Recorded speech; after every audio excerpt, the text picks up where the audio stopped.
सरकार के प्रति दलितों का किस तरह का रवैया है, इसके ऊपर बखूबी बयान किया है, अपने दर्द को सदन के साथ में साझा किया है।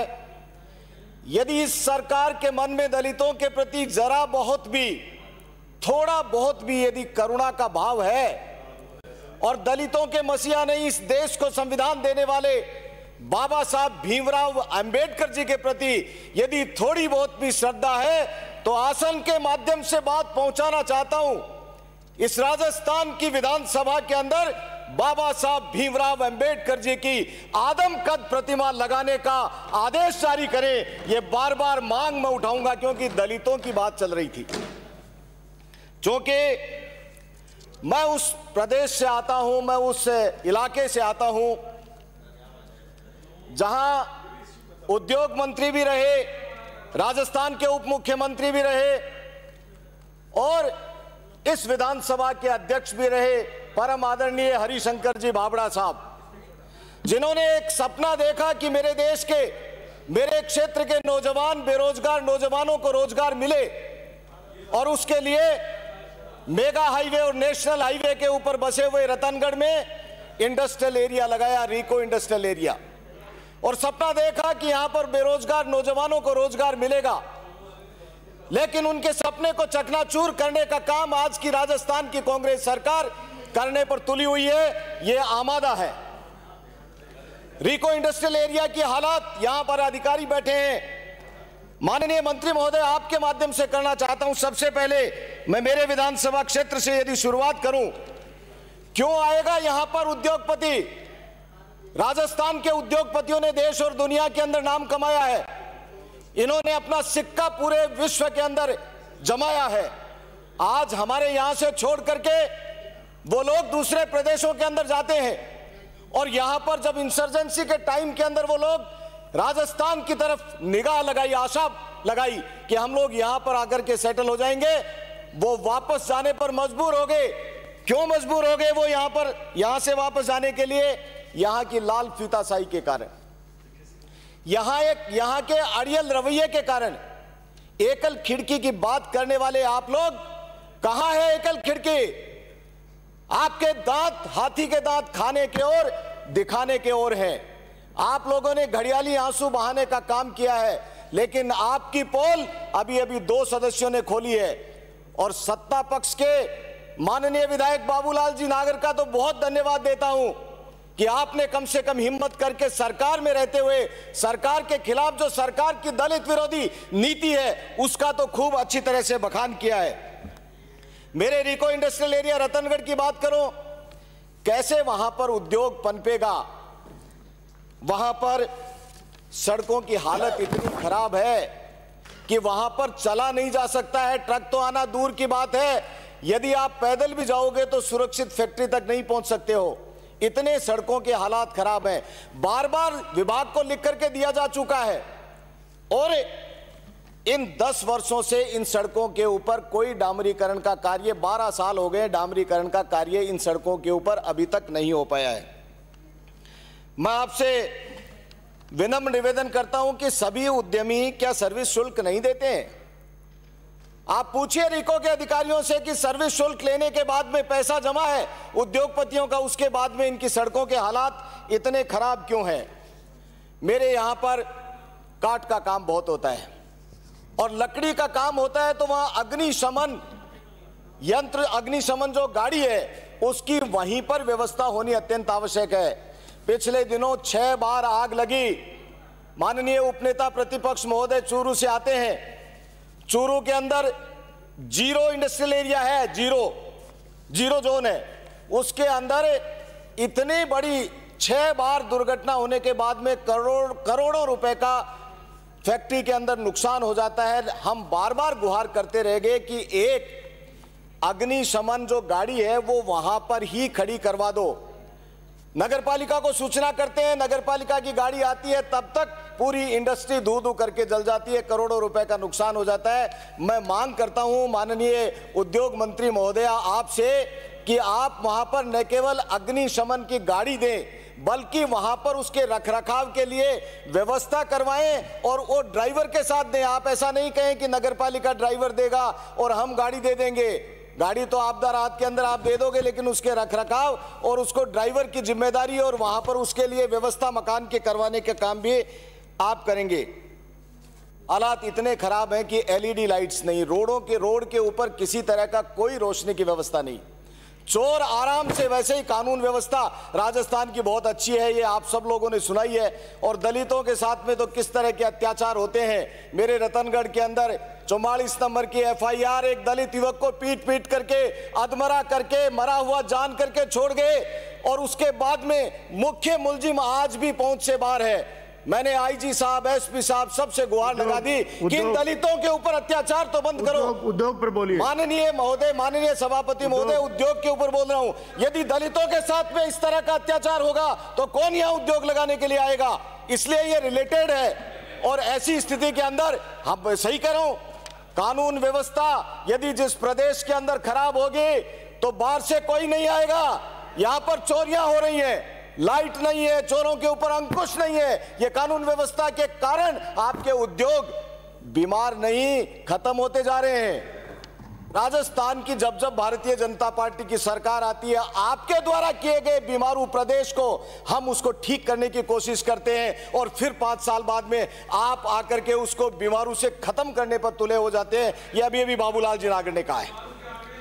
सुनिए प्लीज, आप सुन लीजिए पहले, आप दे देना आंकड़ों का मकड़जाल आप बिछाते, हम जनता के बीच में रह करके जनता की आवाज को इस सदन के माध्यम से, राजस्थान की सबसे बड़ी पंचायत के माध्यम से लोगों तक पहुंचाने का काम करते हैं। आंकड़े आप देते रहना श्रीमान।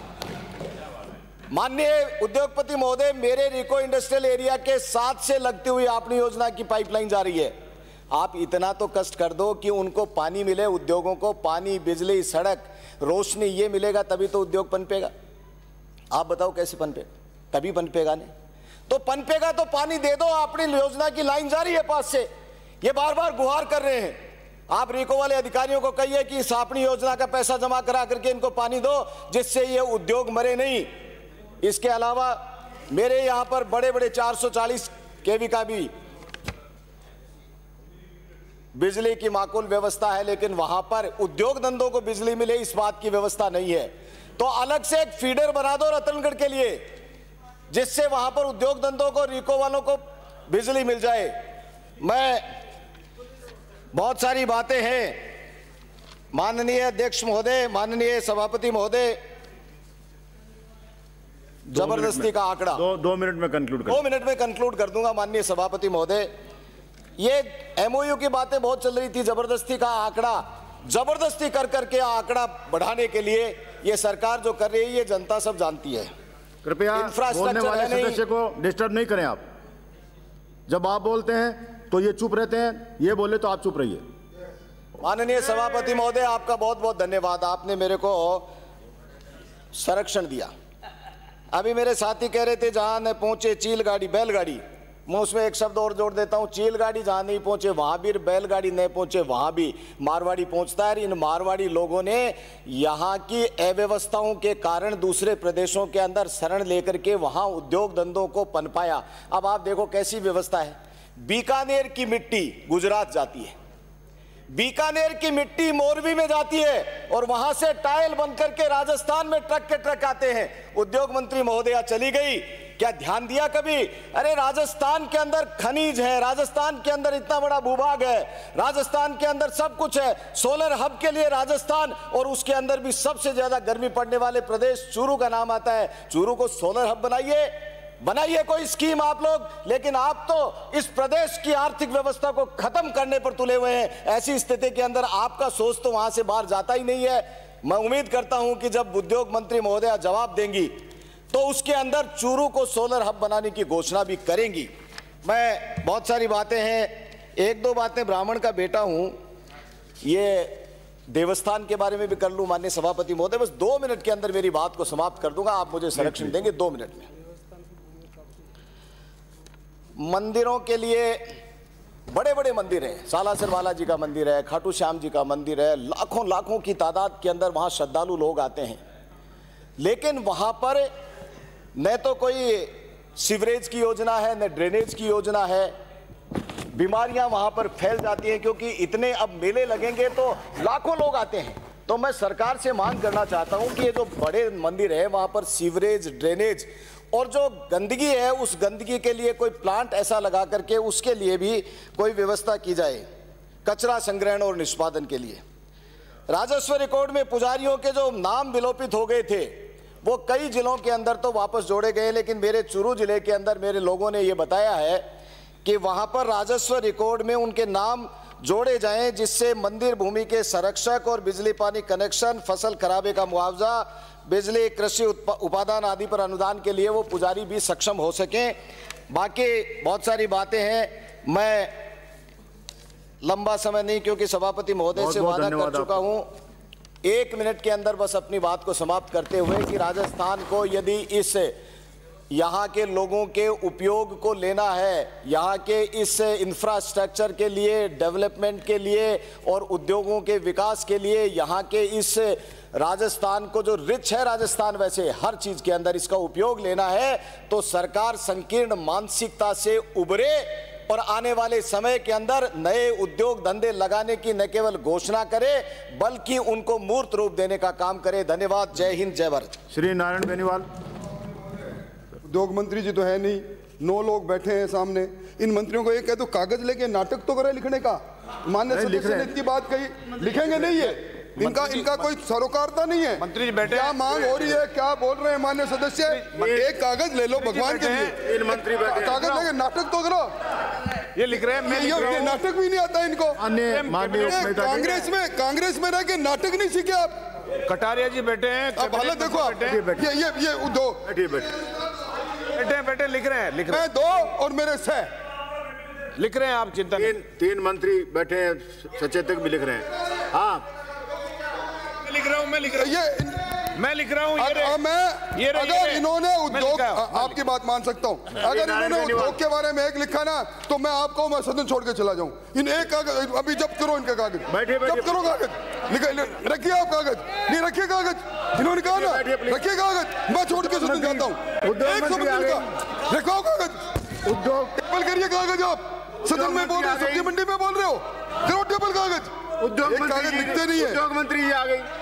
देखो माननीय मंत्री राठौड़ साहब, नहीं सभापति महोदय, ऑफिसर दिर्दा में बैठे लोगों की तरफ मैं देख रहा था, इन्होंने भी कलम नहीं चलाई। देखिए क्या मजाक हो रहा हमारे साथ। राठौड़ नारायण बेनीवाल बताऊं, ये मंत्री जी जब गई थी तो मुझे कह के गई थी, और अविनेश महर्षि जी ने जो कहा है, अविनेश महर्षि जी ने कहा कि चूरू को सोलर हब बनाने की मांग इन्होंने करी है, वो मैंने नोट करी है। कुछ नोट किया जा रहा है। बीकानेर की मिट्टी गुजरात जा रही है, वो भी बात करी, वो मैंने नोट करी है। तब मंत्री जी आ गए।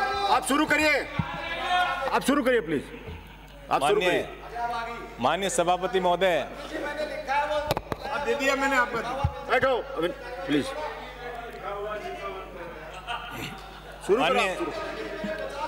माननीय सभापति महोदय, शुरू करिए आप। आपने